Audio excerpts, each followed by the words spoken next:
Maravilha, que bom. Como estar em casa, não? Aviso o Denis que é uma semana só, mas eu ainda me sinto bem com esse lugar aqui. Não fugiu do meu jeito ainda, ele não saiu da minha maneira de estar aqui. Irmãos,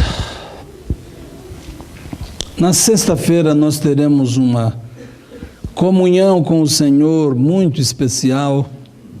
Seria bom que fôssemos nos preparando. É um momento para trazer nossos amigos, para saber o que a gente faz, como nós entendemos o Evangelho, as coisas. A ceia não precisa ser só para a gente. Vamos convidar as pessoas para conhecer o que a gente tem aqui, o que a gente faz e o que vai acontecer na sexta-feira. Amanhã é 19h30, cada noite 20 horas, não é verdade? E é muito bom olhar para vocês. Muito bom. Sem mais delongas, eu queria convidar você para abrir a Bíblia, a revelação do Senhor, a palavra de Deus, do Deus que se comunica. Você tem o texto gravado no boletim, Gênesis 28, vamos começar lendo um pouquinho antes.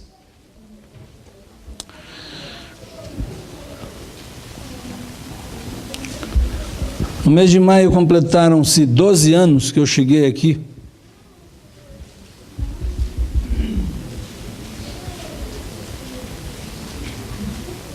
Ainda me lembro,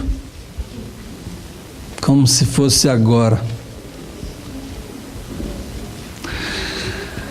Eu posso dizer para você que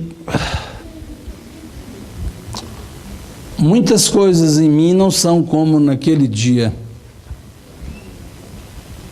Ou não estão tão bem quanto naquele dia, mas muitas são muito melhores do que naquele dia. E eu tenho uma meta na minha vida, viu? Eu não quero envelhecer piorando. Eu contrario a lei da entropia. Eu vou envelhecer melhorando, e o meu último sermão será melhor que todos os outros, pela graça de Deus, não tenha dúvidas. Eu podia pregar todos os 8 sermões para você hoje, uma vez que eu tenho você diante de mim, pegar você de surpresa aqui, e 8 sermões, e dizer, acabou a semana, tchau, vamos embora, né? Eu selecionei os melhores temas que Deus tem me posto na cabeça nestes últimos anos. Uns 5 anos para cá, 3 anos.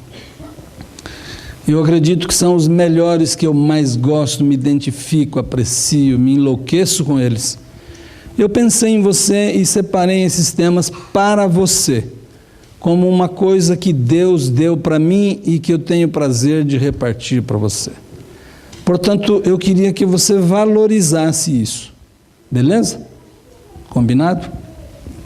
Que bom. Gênesis capítulo 28, a partir do verso 10. Mantenha a sua Bíblia aberta quando terminarmos a leitura. Partiu Jacó, Gênesis 28. De Berseba e seguiu para Harã. Tendo chegado, eu queria que você fosse prestando atenção a certas expressões bíblicas, viu? Tendo chegado a certo lugar, esta é uma, passou ali a noite, pois já era sol posto, tomou uma das pedras do lugar, fê-la seu travesseiro e deitou ali mesmo para dormir, e sonhou.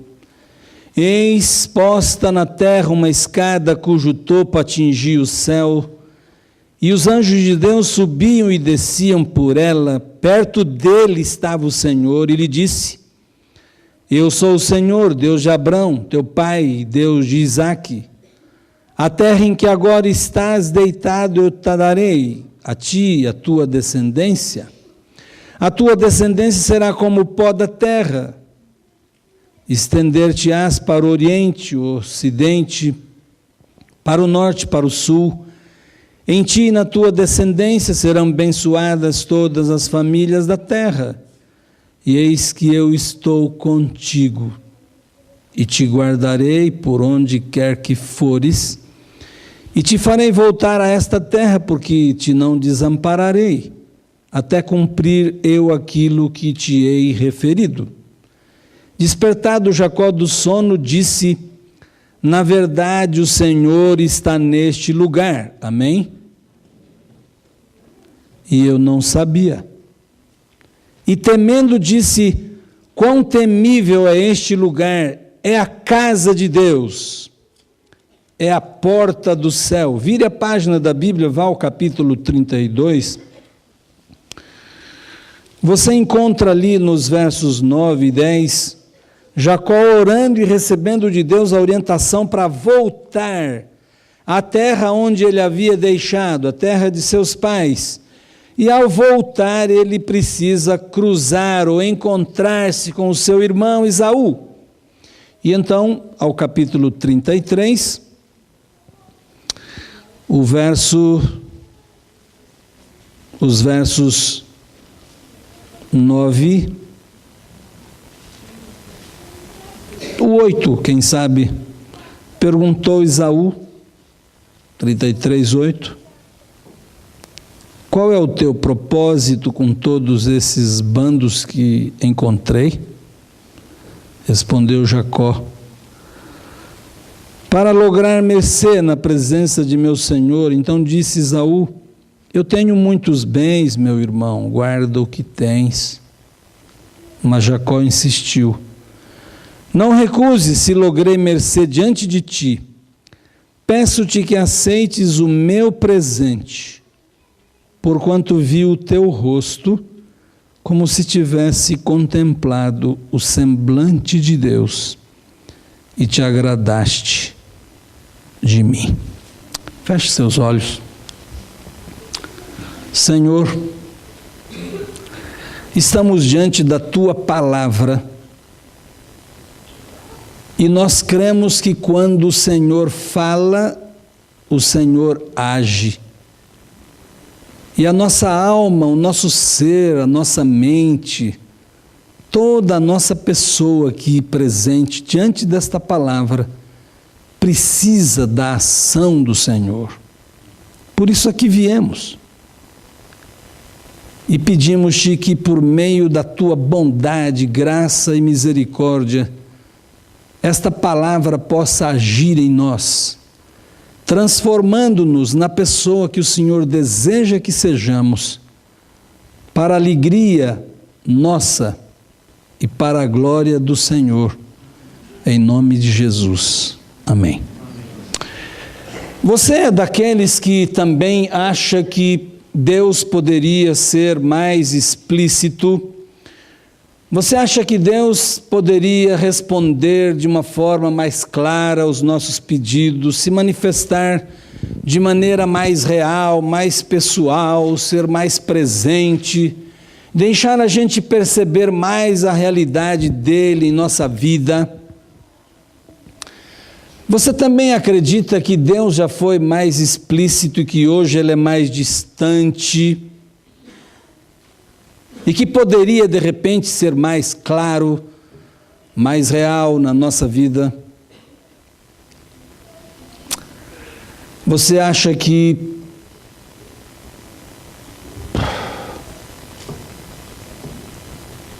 já foi mais fácil perceber Deus do que é hoje? Principalmente quando mais a gente precisa dele? Essas perguntas me fazem lembrar de uma coleção de livros do mesmo autor, todos com o mesmo título: Onde está o Wally? Conhecem, né? Onde está o Wally? Criada por um ilustrador chamado Martin Handford. O Wally é um herói, olha a descrição. O Wally é um herói de aparência comum, simples. Usa uma camisa listrada, óculos, um chapéu. Para o principiante, o óleo está sempre escondido. Seu autor garante que ele está em cada página dos seus livros. E as crianças ficaram tão fascinadas em tentar encontrar o óleo, que mais de 40 milhões de exemplares do livro foram vendidos em mais de 20, quase 30 países, publicado pela Martins Fontes no nosso país, na língua portuguesa. Agora, eu quero que você entenda o seguinte: quando você encontra, ou o encontra, há uma sensação de alegria. A procura é que dá o sentido à tarefa. Se o óleo estivesse estampado ali, escancarado, chapadão, colorido ali em cada página, que graça teria procurar? É o seu ocultamento no meio da multidão, das pessoas, das coisas, da floresta, que dá significado à busca. Ninguém jamais compraria o livro se o óleo estivesse ali. Percebe? É a dificuldade da tarefa que aumenta o prazer da busca. Então, o autor diz o seguinte: eu escondo o óleo para que as crianças vejam maravilhas em lugares onde elas nunca viram nada antes. Percebem? Eu acho, meus irmãos, que Deus também age assim. Eu acho que Deus tem esses propósitos também, como um Deus criador que nos ama e quer se revelar a nós. Eu acho que Deus tem 3 propósitos. Se você conseguisse manter esses 3 propósitos na mente, o sermão se tornaria bem gostoso, bem simples. Primeiro, eu tenho dificuldade de encontrar Deus porque sua aparência é muito comum. Grave. Muito comum. 2, Deus se esconde para que achemos graça na procura. E 3, quando nos dedicamos à busca de Deus, nós descobrimos coisas, maravilhas, em lugares onde nada víamos antes. Por isso Deus não é escancarado, Ele tem uma estratégia. Mas às vezes, como o título do sermão de hoje diz, Deus é explícito. E é fácil encontrar Deus quando Ele é explícito nas páginas da nossa vida. Tenho certeza que você que me ouve aí pode estar lembrando de momentos onde Deus foi explícito na sua vida.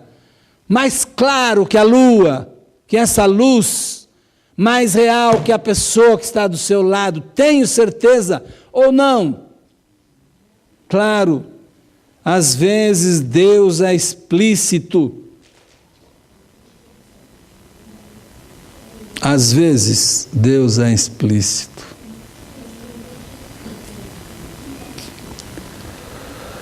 Deus se mostra de maneira inconfundível. Por exemplo, olha a história de Noé. Lembra-se? O Senhor olhou do céu e viu que a perversidade do homem estava atingindo limites incompreensíveis, intoleráveis, aumentava na terra e que toda a inclinação do coração do homem era má. E o Senhor disse: preciso exterminar estas pessoas e preciso repovoar a terra com gente diferente. E então Deus desceu à terra e procurou Noé. Para quê? Queridos, Deus nunca executa juízo sem antes oferecer graça. Por isso Deus procurou Noé. Deus procurou Noé porque através daquele homem ele queria estabelecer o canal da graça. Deus nunca executa juízo sem antes estabelecer graça, misericórdia, a abrir uma válvula de escape, uma saída de bondade, de misericórdia, de salvação. Assim Deus procurou Noé, e você conhece. Quando o dilúvio terminou, Deus se mostrou a Noé novamente e disse: olha, agora eu vou fazer um concerto com você, com a família que creu em mim, e através de você eu estabelecerei esse concerto para todas as gerações, para todas as pessoas. Deus estava olhando você, inclusive que cochila aqui agora diante de mim. Deus estava vendo você aqui e estabeleceu um concerto com você também aqui hoje ainda. E Deus estabeleceu um concerto com os animais, com todo o planeta, quando Deus disse: nunca mais o planeta será destruído por água. E então Deus foi explícito, além de falar com Noé, ele mostrou um sinal. Deus deu um dia de arco-íris para Noé. Dias de arco-íris são os dias onde Deus se manifesta. Através dos arco-íris, Deus é explícito. E ele disse: eu colocarei o meu sinal, o meu arco na nuvem. Igreja, o arco não está mais na nuvem? O arco não está mais na nuvem? Então por que Deus está distante? Então por que você não percebe mais Deus?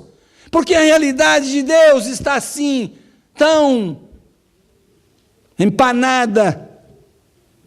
O meu arco na nuvem é o sinal de que eu cumpro minha promessa. Eu sou um Deus que se relaciona e executa os meus planos. O meu arco na nuvem. Dias de arco-íris são dias através dos quais Deus é explícito, é a aliança de Deus.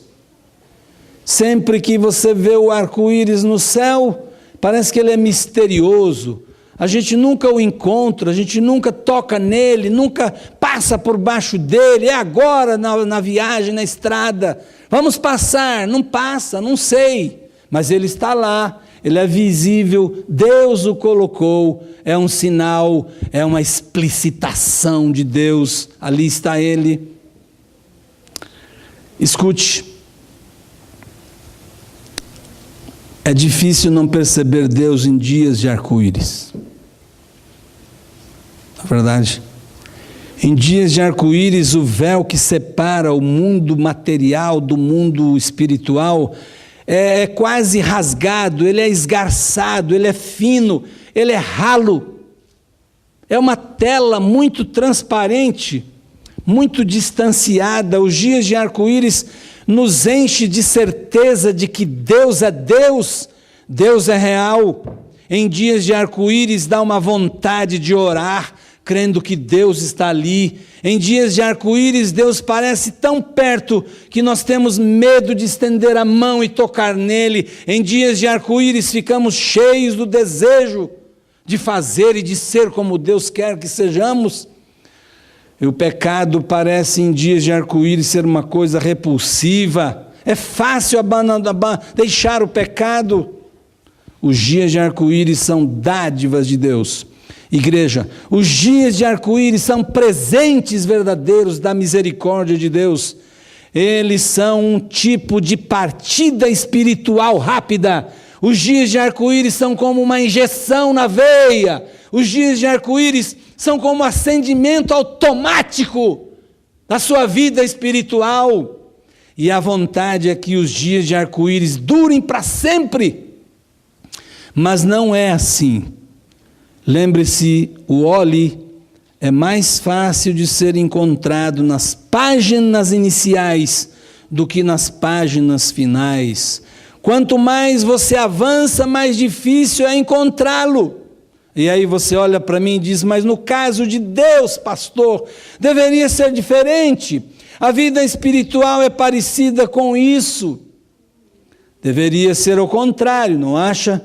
Talvez você desejasse, mas não é. Quanto mais experiência com Deus, mais fácil deveria ser perceber a presença de Deus, mas não é. É mais ou menos como o óleo. Deus quer que seja assim. Quanto mais experiência com Ele, mais facilidade em percebê-lo, mas não é assim, e você sabe que não é. E eu vou dar 2 razões para ajudar você. Primeira, por que é que Deus tem esses dias de arco-íris, dias de partida rápida, dias de injeção na veia, dias de presente de Deus, e a gente parece que flutua, e aí está mesmo abraçado com o Senhor, e gostaria que todos os dias fossem assim, mas não é problema de Deus? Não. Nossos problemas nunca são problemas de Deus, são sempre problemas nossos. Deus nunca é problema. Eu vou dar 2 razões porque nós não vivemos dias de arco-íris. Vivemos dias de óleo. Primeira, eu vou chamá-la de modo de manutenção. Modo de manutenção. Com o passar dos dias, a vida espiritual parece cair assim numa espécie de monotonia, de água parada, acomodação espiritual. Não enfrentamos grandes crises, mas também não alcançamos grandes conquistas. Passamos assim por umas zonas de conforto. Nosso envolvimento com a igreja é mecânico, mais ou menos mecânico. É uma rotina assim, de um tipo de modo de manutenção. É um tipo de fé que dá para o gasto. Eu estou aí, estou na igreja, tocando. Fé que dá para o gasto, modo de manutenção. Olha, escute isso. Nos dias dos juízes, ou final dos dias dos juízes, Israel vivia as experiências mais extraordinárias das demonstrações da presença de Deus. Os dias dos juízes foram extraordinários, mas eles estavam chegando ao fim. E, com o chegar do fim dos dias dos juízes, o faraó estava derrotado, o maná era um artigo para colecionador, a coluna de fogo e a nuvem tinham desaparecido. Fim dos dias dos juízes, é Canaã, não é verdade? O milagre do Jordão se abrindo foi esquecido, o êxodo foi consumado, o povo está estabelecido confortavelmente na terra prometida, e o escritor bíblico descreve o clima espiritual daquele período com estas palavras: e naqueles dias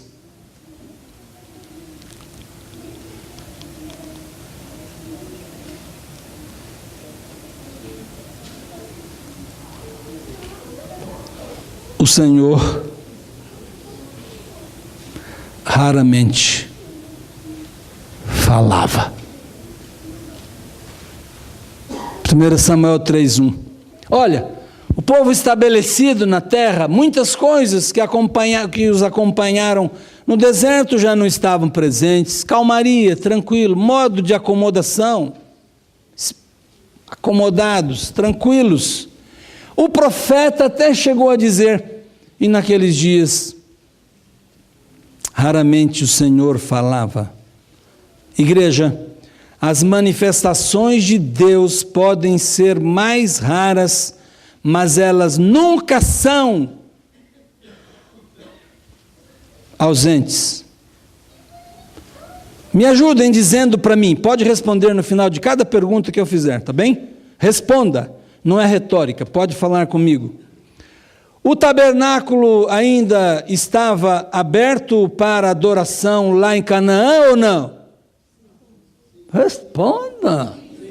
Falem comigo. Sim, não. O tabernáculo não estava ali. Eu poderia enumerar umas 40 coisas que representavam a pessoa de Deus naquele tabernáculo, ou mais. Ele estava lá, sim ou não? O cordeiro era morto 9h03 da manhã, diariamente, sim ou não? O sacerdote estaria ali paramentado, todos os dias, oficiando, em nome de Deus, e tendo os símbolos da presença dele, sim ou não? E o sumo sacerdote operava uma vez no ano, sim ou não? Ah, onde estava Deus? Qual era o problema, igreja?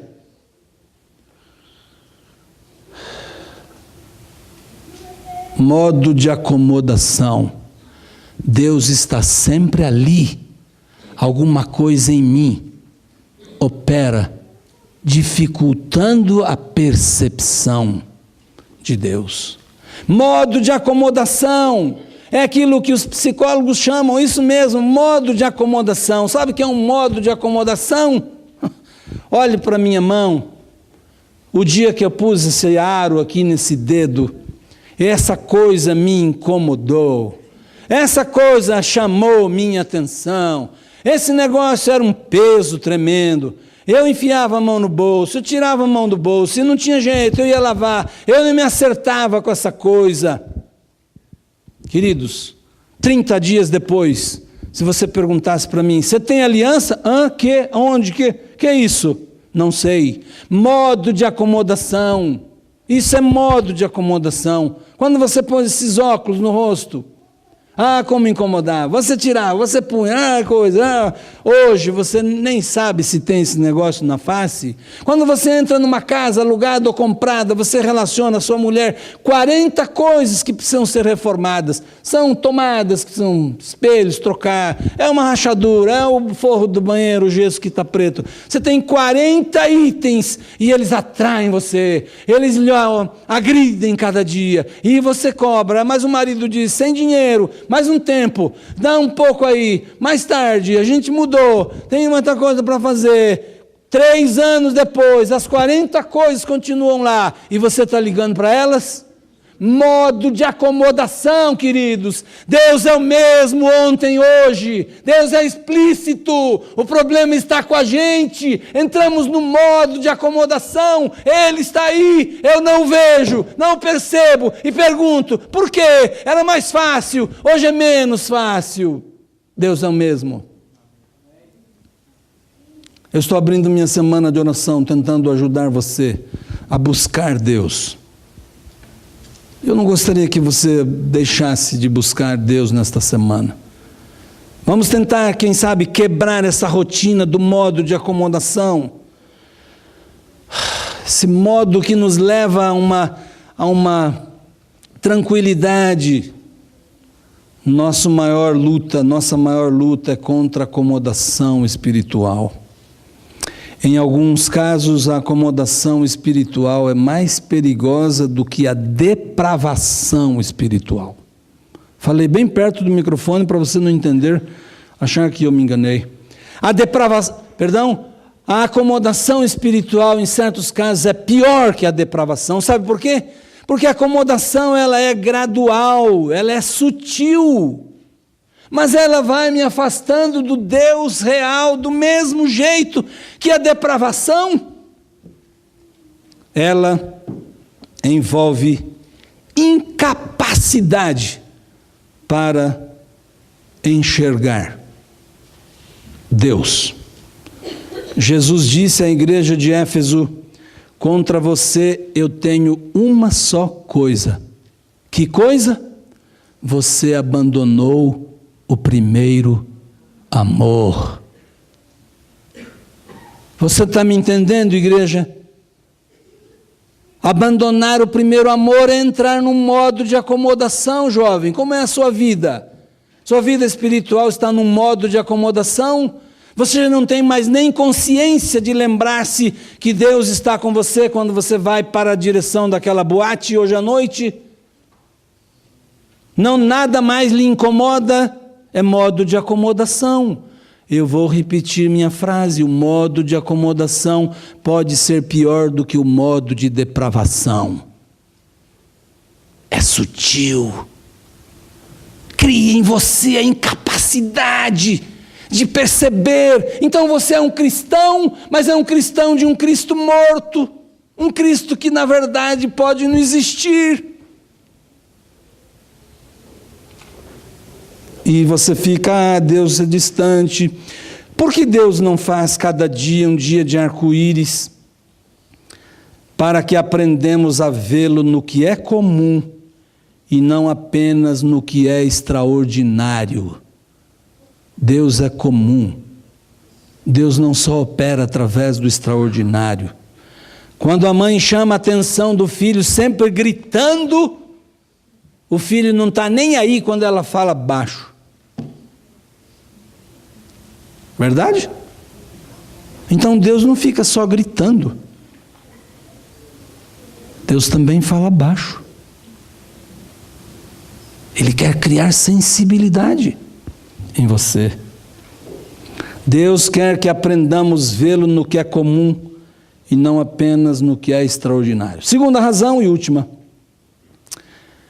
O modo de acomodação que vai impedindo a minha capacidade de perceber Deus me leva a um outro modo que eu vou chamá-lo de ocultação.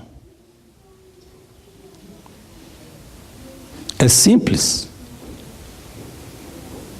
O modo de acomodação vai me afastando, eu vou me acomodando, tudo fica normal, nada chama atenção, Deus parece que não, de fato não me incomoda quando eu me encaminho, me direciono a um pecado, a uma coisa. Resposta de oração também, parece que ele não responde, então ele está longe, está oculto. Isso vai me levando para um modo de ocultação. O modo de manutenção pode me levar a esse modo de ocultação, e às vezes o modo de ocultação é um modo em que eu já não quero ver Deus. Pode. Eu já não quero. Já não tenho muito interesse.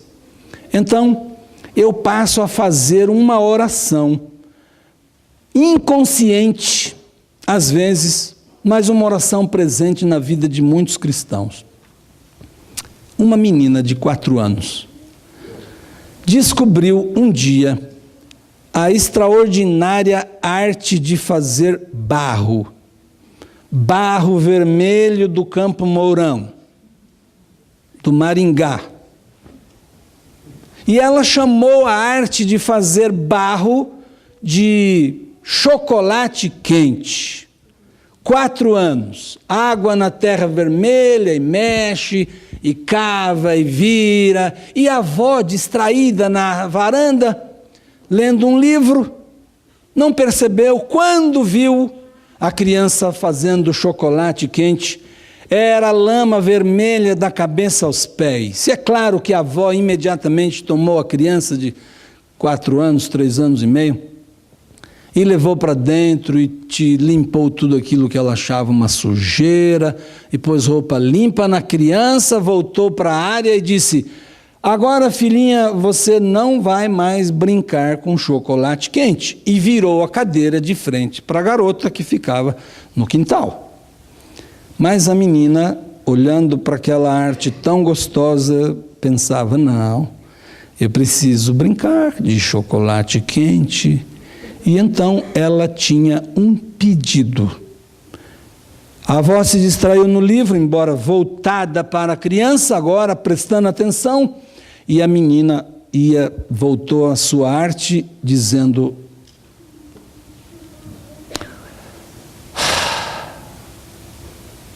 não olhe para mim, vovó, tá?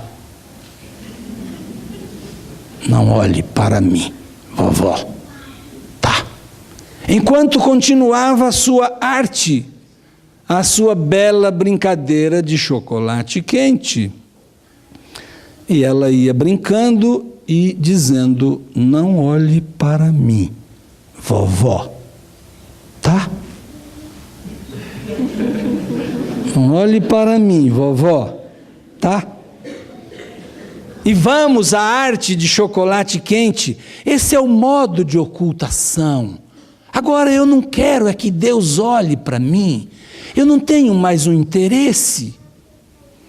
E agora, igreja, por favor, me entenda, toda vez que nós escolhemos agir errado, toda vez que nós escolhemos o pecado, toda vez que nós escolhemos deixar o certo, toda vez que nós escolhemos deixar a vontade do nosso amado Salvador, antes nós temos que fazer esta oração.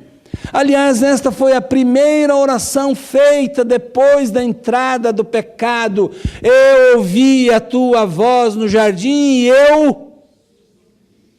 Modo de ocultação, não me enxergue, Deus. Por favor, não me olhe, não me descubra, não me perceba. Não olhe para mim, Deus, tá? Modo de ocultação. Esta foi a primeira oração do Éden. Ouvi teus passos. Um cristão viajando sozinho a negócios numa cidade longínqua, distante, decide contratar os carinhos de uma outra mulher. Um executivo que vai aumentar uma nota de despesa para receber mais. Um membro da igreja que vai pichar a vida do seu irmão com a língua. Um estudante que escreve uma cola para o exame. Um casal de namorado que decide avançar o sinal. O jovem que decide cair na balada da noite. Todos terão primeiro que fazer uma pequena oração e muitas vezes inconsciente. Não olhe para mim, Deus, tá? Fica aí. Modo de ocultação. Depois de algum tempo, esta oração pode tornar tão enraizada que nem percebemos que a fazemos. Não olhe para mim. Como é que você quer ver Deus?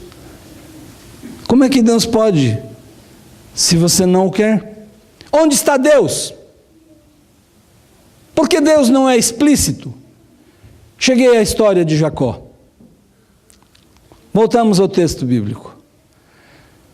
A vida de Jacó passava por essas duas fases. Se você perceber, ler direitinho o texto que acabamos de ler, você vai notar essas fases aqui. Jacó havia se esquecido dos dias de arco-íris do seu povo, da sua família, do seu Deus. Jacó havia entrado numa fase de acomodação espiritual. Não tinha grandes crises, mas também não tinha grandes realizações. Acomodação. Tudo bem, tudo tranquilo.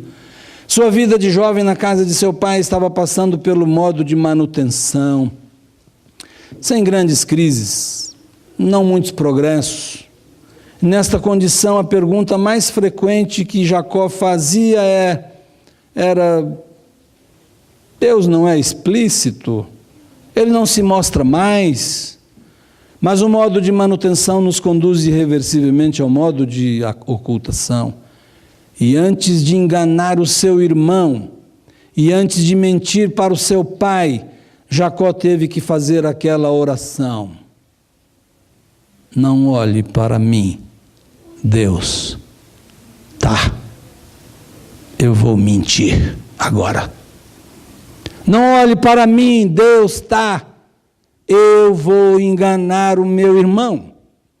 Toda escolha para o pecado, jovem, não importa o seu tamanho, diminui sua capacidade de ver Deus e de ter uma experiência com Ele.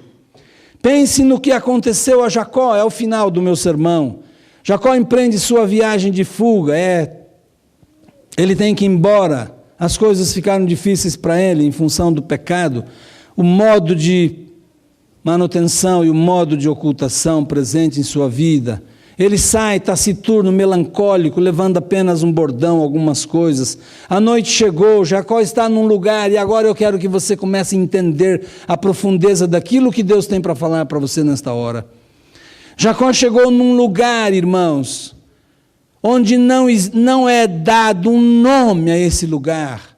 Jacó chegou numa região onde não tinha nome. E a pergunta que eu quero que você comece a fazer agora é: onde Deus está? A pergunta que eu quero que você comece a fazer é: onde Deus vai aparecer a próxima vez? E você sempre pensa em encontrar Deus de uma forma inusitada, sempre encontrar Deus de uma forma majestosa, extraordinária, fantástica. E a minha Bíblia diz que Jacó chegou a um lugar onde não tinha nome, simplesmente a um lugar sem nome. Porque Deus é assim, Ele pode se manifestar nas coisas sem significado, sem beleza, sem atratividade. Deus pode se manifestar num lugar sem nome, e depois que Deus se manifesta num lugar sem nome, esse lugar tem nome. Sabe qual é? Descobriu? Ou está ligado na salada, não me escuta mais? Casa de Deus, porta do céu, ou em outras palavras, Betel. Pronto. Onde é que Deus vai se manifestar? Você está esperando algo extraordinário? Pode ser que seja numa coisa sem nome. Porque Deus é assim, irmãos. Lembrem dos 3 princípios que eu coloquei a princípio. Deus é assim, simples, comum, não é só pelo extraordinário. E Jacó chegou a esse lugar sem nome. E quando ele deita, tendo por travesseiro uma pedra, ele dorme, ele sonha. E os textos e as declarações da Bíblia extraordinários são essas: uma escada é posta à terra. Os anjos descem e sobem, e o Senhor estava ali, diante dele, e o Senhor fala com ele, num lugar sem nome, sem importância, sem atratividade. Não fique esperando Deus apenas mostrar letras de fogo no céu para você, escrever com o dedo numa parede do seu quarto. Deus pode estar presente nas coisas mais simples. Deus pode se revelar a você nas pessoas, nos lugares mais inusitados. Pense o que aconteceu a Jacó. Um lugar sem nome, sem expressão. Quando Jesus desceu ao céu para revelar Deus aos homens, a Bíblia o descreve assim: nenhuma beleza víamos para que o desejássemos. Percebem? Mas quem era ele? Quem era esse homem sem beleza alguma? Era Deus entre os homens. Assim Deus desceu para ser Deus conosco. Nasceu na manjedoura, trabalhou na marcenaria, carregando, batendo, pregando, horas por dia. Deus estava lá o dia todo. Mas ninguém percebeu. Onde está Deus? Porque todos estavam à espera de alguém sofisticado. Por isso não perceberam Deus em alguém simples, sem nome, sem expressão. Pensavam em alguém majestoso, extraordinário, pomposo. Deus pode estar presente sem que a pessoa reconheça que Ele está ali. E isto aqui é casa de Deus, isto é porta do céu, Deus está aqui. E eu tenho certeza que Deus vai se manifestar aqui, nesta semana. E se você valoriza isso, você vai atrás disso. Jacó estava tão desacostumado à presença de Deus que foi surpreendido. Teve medo, exclamou. Olha, teve medo, onde se viu? Desacostumado à presença de Deus. Ficou com medo, assustado, exclamou: Deus está neste lugar. E o incrível, eu não sabia. Claro, acomodação, leva à ocultação. E você não sabe, Deus está aí e você não percebe. Do seu lado, sentado. A vida de Jacó começou a mudar nesse momento, igreja. Nesse lugar sem nome. Talvez Deus comece a mudar a sua vida hoje aqui, neste lugar simples, nesta semana de oração. Deus está mais perto do que você imagina. Está nos lugares mais comuns e pode ser visto no rosto das pessoas em que você menos espera. Quer ver? 20 anos se passaram. Jacó trabalha para toda aquela situação que você conhece. Deus chega para ele e diz: volta, filho, é hora de voltar, vai para a sua terra. E agora ele toma o caminho de volta. E todo aquele assunto que nós conhecemos, não é verdade? Ele tem que ir, precisa encarar o seu irmão. Precisa voltar, é hora. Esaú é seu inimigo. Ele guarda com angústia de alma esse encontro. Como será? Tem medo do irmão. Seu medo se transforma em pavor quando ele sabe que o irmão vem ao seu encontro e acompanhado de 400 homens. Olha, meu Deus do céu, que irmão vai ao encontro de outro irmão acompanhado de 400 soldados? Isso é para meter medo mesmo? É claro que quando você está longe de Deus, Deus é um medo. Quando você está oculto, no modo de ocultação, Deus é medonho. Mas aí que está a coisa bela dessa história aqui, que nós encerramos nossa mensagem.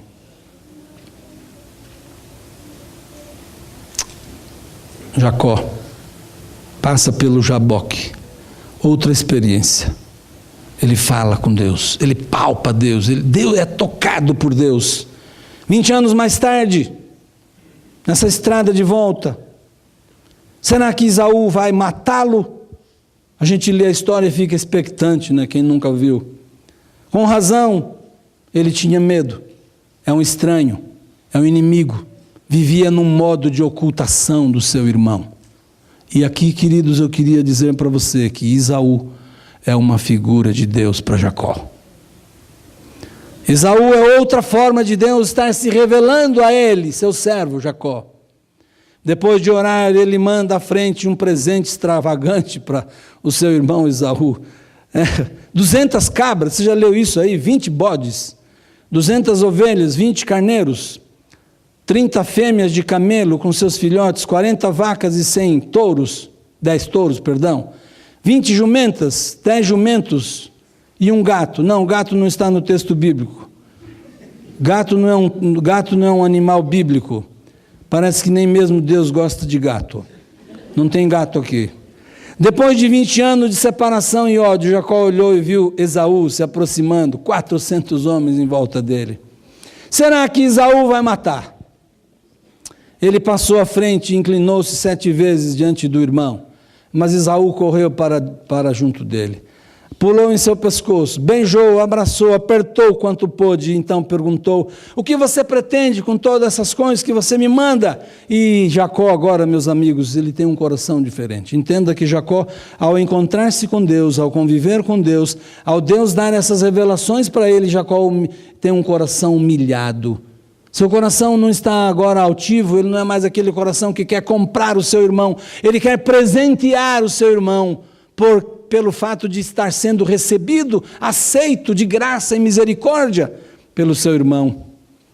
É um presente para você. Esaú diz, coisa linda, é uma outra parte do sermão. Esaú diz, fica para você o que você tem, eu tenho muito. É Deus. Eu não preciso nada seu, eu só quero o seu carinho, o seu irmão, eu quero você, nada seu. E então, diante desse quadro do abraço, do beijo, Jacó olha para Esaú e diz assim: recebe o meu presente, porque ver o teu rosto é como ver, contemplar o rosto de Deus. De um inimigo, o rosto de Deus. Onde está Deus? Você está procurando Deus aonde? Num raio? Num trovão? Onde você está procurando Deus? Ver a tua face, meu irmão, é como contemplar o rosto de Deus. Olha a transformação operada na mente, na visão desse Jacó. Uma vez que Deus aparece em momentos e lugares inusitados, nunca se sabe o próximo lugar onde ele aparecerá. Você pode começar a vê-lo em todo lugar, até no rosto de alguém que foi seu inimigo por 20 anos. E desculpe uma expressão, se você de fato quer ver Deus, talvez você possa vê-lo até no rosto da sua sogra. Jesus Adrián Romero é um mexicano e ex-pastor evangélico. Ele vive no Texas, nos Estados Unidos, e ele canta uma canção maravilhosa, doce, intitulada em espanhol Ayer te vi. Eu sei que vocês são poliglotas, o mínimo aqui fala 4 línguas, e essa língua espanhol é nada. Eu vou pedir que os nossos sonoplastas, depois que eu der a ordem final, soltem esse pequeno clipe para você ouvir. Vou fazer um alerta. Não se preocupe com os instrumentos, não detenha-se em ritmo, preste atenção na letra e na mensagem da música. Igreja, de nossa parte para Deus nada é perfeito, nem mesmo nossa música, nem mesmo nosso instrumento. Não escute, não preste atenção no ritmo, se você acha que o ritmo não está bom ou o instrumento presente não está bom. Preste atenção na letra, para ajudar aqueles que de repente possam ter alguma dificuldade. A tradução do que esse sujeito vai cantar diz assim: Ayer te vi, ontem te vi. Ontem te vi, foi mais claro que a lua. Em mim não ficaram dúvidas, foi uma clara aparição. Me fez disparar o coração quando te vi. Ontem te vi. Depois de buscar-te tanto, antes de sair o sol, e pedir-te que me deixes ver teu rosto em oração, ontem te vi. Te vi em um menino da rua, sem lugar para dormir. Te vi em suas mãos estendidas, pedindo pão para viver. Te vi em seus olhos suplicantes, em seu sorriso titubeante. Ontem te vi. Te vi em um quarto de hospital, em solidão te vi chorar. Te vi no rosto atribulado de um enfermo desenganado, sem esperança de viver, cansado de tanto sofrer. Ontem te vi. Ontem te vi. Foi mais claro que a lua, uma clara aparição. Em mim não ficaram dúvidas. Abalou meu coração quando te vi. Ontem te vi. Te disfarças, olha a frase, te disfarças e te escondes de minha vista, mas ontem te vi.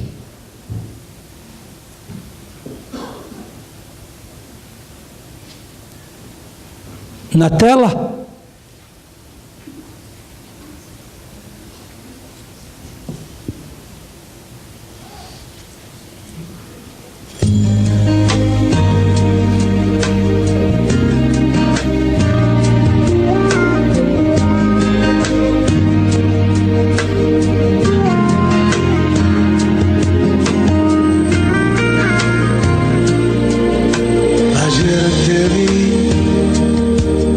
más claro que la luna, en mí no quedaron dudas, fue una clara aparición, me ha saltado el corazón cuando te vi, ayer te vi, después de buscarte tanto, antes de salir el sol, y pedirte que me dejes ver tu rostro en oración. Ayer te vi en un niño de la calle, sin un lugar para dormir. Te vi en sus manos extendidas, pidiendo pan para vivir. Te vi en sus ojos suplicantes y en su sonrisa titubeante. Ayer te vi en un cuarto de hospital, en soledad te vi llorar. Te vi en el rostro atribulado de un enfermo desahuciado. desahuciado, sin esperanza de vivir, cansado de tanto sufrir. Ayer te vi, fue más claro que la luna, en mí no quedaron dudas, fue una clara aparición, me ha saltado el corazón cuando te vi. Ayer te vi, después de buscarte tanto, antes de salir el sol y pedirte que me dejes ver tu rostro en oración. Ayer te vi en un niño de la calle, sin un lugar para dormir. Te vi en sus manos extendidas, pidiendo pan para vivir.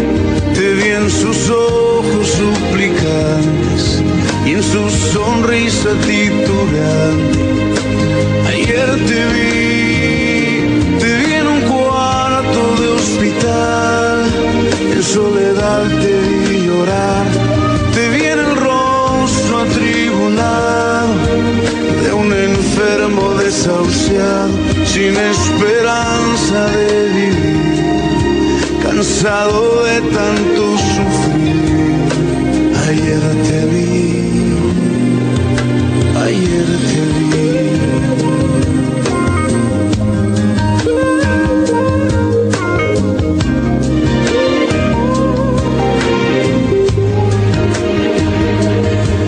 Te disfrazas y te escondes de mi vista, pero ayer te vi, ayer te vi.